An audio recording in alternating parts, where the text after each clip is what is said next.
Goncalves' sister, Olivia, said that her sister's phone records show that she called a man named Jack Ducour several times on the night she was murdered. The call log has 6 calls between 2:26 a.m. and 2:44 a.m. to Ducour. Madison Mogan also called the same person 3 times between 2:44 a.m. and 2:52 a.m. The last call to the man on Goncalves' phone was logged at 2:52 a.m. One of the victim's ex-boyfriends named Jack has found himself under the microscope, but the victim's family says he has absolutely nothing to do with the gruesome slayings. The family of slain college student Kaylee Goncalves is coming to the defense of her ex-boyfriend. Kaylee recently broke up with Jack Ducour after dating him for 5 years. Her father, brother, and sister were asked about the relationship today on CNN.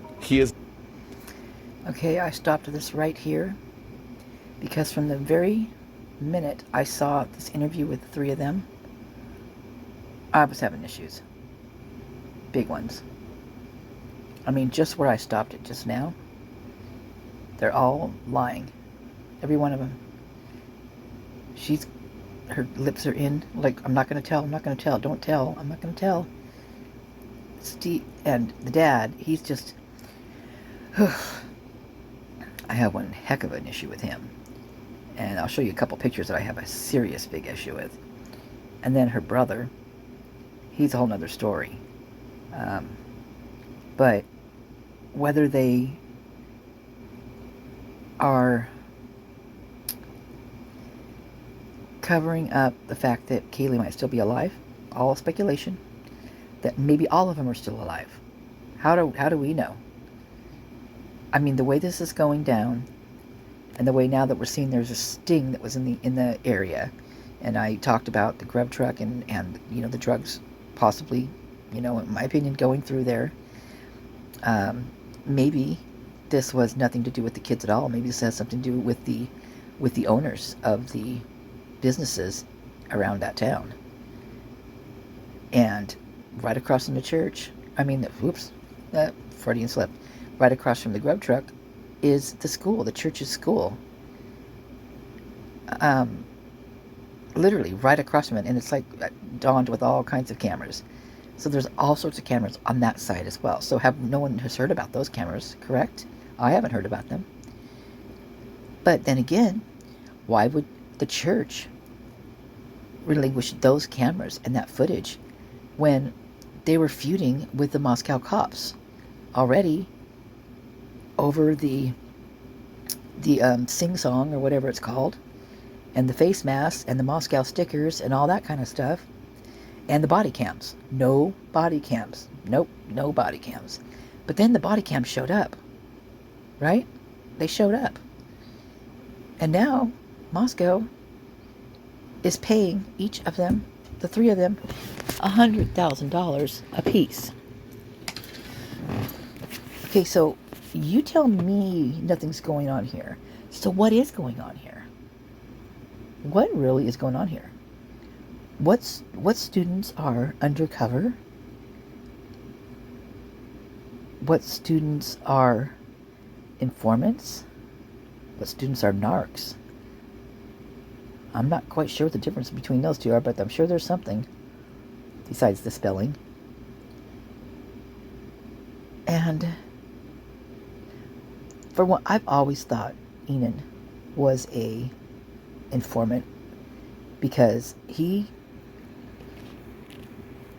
is involved with too many things. Like, I don't know if you guys know this, but I've found so many articles on him making comments, like in Facebook. So when there's a bust that happens, he's always commenting in there, always making a comment somewhere along the line, and they're always very interesting. Of course, it's Enan, right? Another thing is, he didn't hear anything that night from what we saw in the Linda Lane and heard on that footage. He didn't hear anything. Well, did he know his cat was out? Because his cat was out all night long, apparently. I mean, I saw that cat running around everywhere. That looked just like his cat. I even know when it escaped the apartment building because someone tried to catch it and it squealed. In fact, that cat squealed a couple times through the night. I felt kind of bad for it. I was hoping it was going to get home alive. And then we saw the interview with Lana and Enid. You know, they're best friends now. You know, Bella and Lana and Enid, all, you know, three musketeers. And Enid's lying, man. He's a liar. And it's funny because the first interview he did, when she's interviewing him, and he like all of a sudden he'll get this spacey look, and he'll just kind of space off, and he'll just rattle off the story when he's looking out into the distance, right? And he's rattling off the story, and he's not focused on anything. His eyes are just kind of blah, and it's like it was just all, you know, it's an act. It's all a script. All a script. So what really is going on in that town? Who came in to bust who? Who's still alive? And who is not? Is Caden still alive? Is Kapaka still alive? Is Hudson still alive? And what about Hannah? What about the other guys, you know, that might still be alive, that was even prior to these other ones being allegedly unalived by their own doing? Not because someone did it to them, but because they did it to themselves. There's a lot of those going around on that campus and off the campus. And there are a lot of students. What makes this campus so much different than any other? Is it the entities, the groups that live around that, in that area? You've got the church, you've got the supremacists, which is the new group that's come in. Like there was one that they had there for a long, long time, and they finally, you know, pushed it out of town, and then a new one comes in. And you can tell by the reports that there's some havoc going on. I mean, there's big trucks with flags hanging off them that are chasing people, that are following them home, that are honking behind them, that are harassing them. You know, they're big trucks with flags hanging off of them. Come on, you guys. And then you've got the church, who has its own view, who, you know, there's a pedo that's, you know, going to court, and he's done something bad again. Yet the church sticks up for him and brings him in under their wing and tells the police and the courts that they will make sure that they are on the up and up, and they, you know, they're going to save them. Meanwhile, they marry them off to an innocent young girl. And what happens after that? Well, you know what happens after that. He abuses her. And when she goes to, she can't say anything about it. She can't speak on it because the husband has every right to take what he wants from his wife. In the bedroom, especially. And out. Then pretty soon, guess what? She's pregnant. And they have a child. And you know what he is, right? He is a pedo. They have a child. And then that starts happening. And then he gets very angry because it's being brought up. And he starts beating on her, his wife. And she goes to the women of the congregation to speak and tell them what's going on. And they say, no, you can't talk about this kind of stuff. So she doesn't, until things start happening to her child.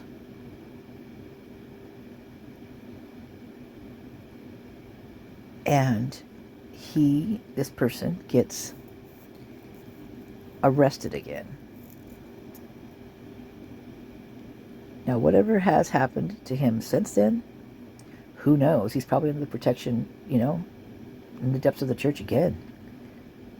I would assume. I'm also wondering if Rosendahl is under the wing in the depths of the church, being protected. Where'd he go? He grew up in the church. I mean, it says it right up there in the write-up in the Moscow annual report. And on the list, on the church list, the roster there, or whatever you want to call it, of the members, his family, there's pictures. He literally grew up. That was where he was. So let's see. He came in about the time, or a little after, the incident with the stickers, where the leader, I'm just going to call him the leader, Doug Wilson, whose sons were arrested at that sticker gate, right? So was Rosendahl like popped in there to spy, to find things out, to do whatever, to get the lowdown, to get the digs? And then once that happened, let's say, I don't know how long he left after the noise complaint with the Kaylee thing, and then, of course, the body cam down at the band field. And also, not only that, but he also wrote up the thing on the James Curtis Leonard, the one that beat up his wife, and they hauled in because he had a big old cut on his arm. And he was going to be, they're actually looking at him for the actual Idaho 4 slayings. Rosendahl wrote that up. So whatever happened with that, I mean, that guy was off his rocker. Yet the wife sticking up for him. Oh no, he's the nicest guy ever. He would never do this. He was just, drank a little too much, and he was working so much that he couldn't go in and get his medication before the pharmacy closed. What an excuse. Really. There's something very mental going on right all around that area, and it's pretty obvious with all of the logs and everything. Something is straight up going down. But when I saw this interview, it was so bothersome to me. And then I'll show you a couple pictures that really get my goat. Her father, brother, and sister were asked about the relationship today on CNN. He is not listed, notably, as someone who has been cleared in the investigation. To your knowledge, is that significant? No, I don't personally think so, because I think that there's the entire rest of the world that's also not on that list of people who have been cleared. Right. We're also aware of a male who Madison and Kaylee had called several times the morning of November 13th, and we do not suspect that individual. Which is bull crap. That look on Steve's face. But then again, I don't trust Steve either. So let me show you this. You tell me what you think. Right here, this is one of them. I just do not like this. I mean, Kaylee's pretty in and all that stuff. I just do not like the look on Steve's face. I just don't. Brings back some bad memories for me. Not with Steve, but just memories. And this is the other one. I don't know. It's just that look on his face that just bugs me. It looks like a fake picture too. That's weird. Huh.